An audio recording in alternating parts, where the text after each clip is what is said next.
Subscribe now and press the bell icon. Never miss an update.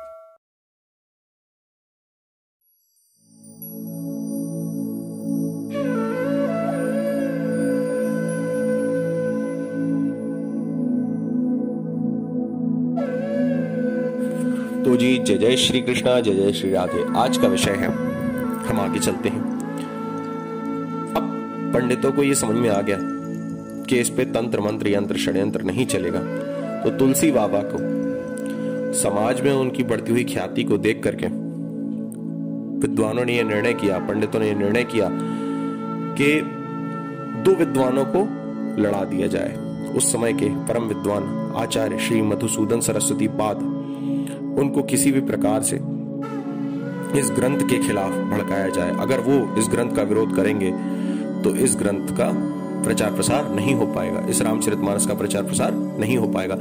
ऐसा निश्चय करके उन पंडितों ने आचार्य मधुसूदन सरस्वती पाद जी के पास जाकर के कहा कि महाराज, बात ऐसी है कि हम ये जानना चाहते हैं कि यह जो तुलसीदास जी ने ग्रंथ लिखा है, ये इतिहास सम्मत है, वेद सम्मत है, शास्त्र सम्मत है अथवा पुराण सम्मत है। यह बात स्पष्ट रूप से साबित नहीं हो पा रही है।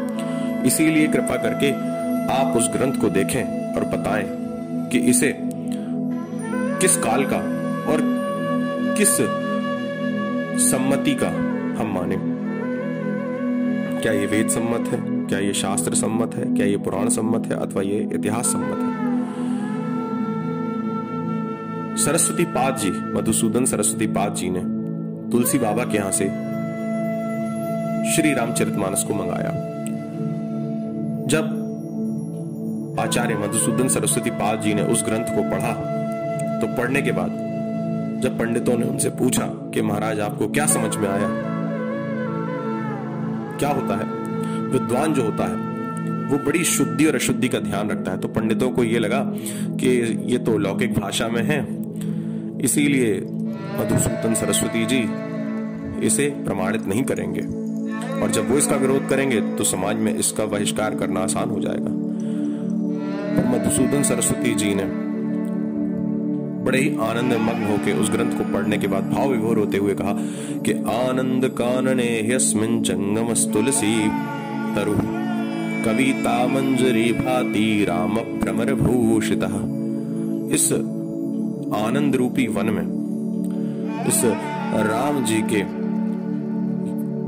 ज्ञान रूपी चरित्र रूपी इस सागर में जो गोते लगाएगा वह पवित्र हो जाएगा। तुलसीदास जी ने इस ग्रंथ को रच के समाज के कल्याण के लिए एक नींव रखी। ऐसा कह करके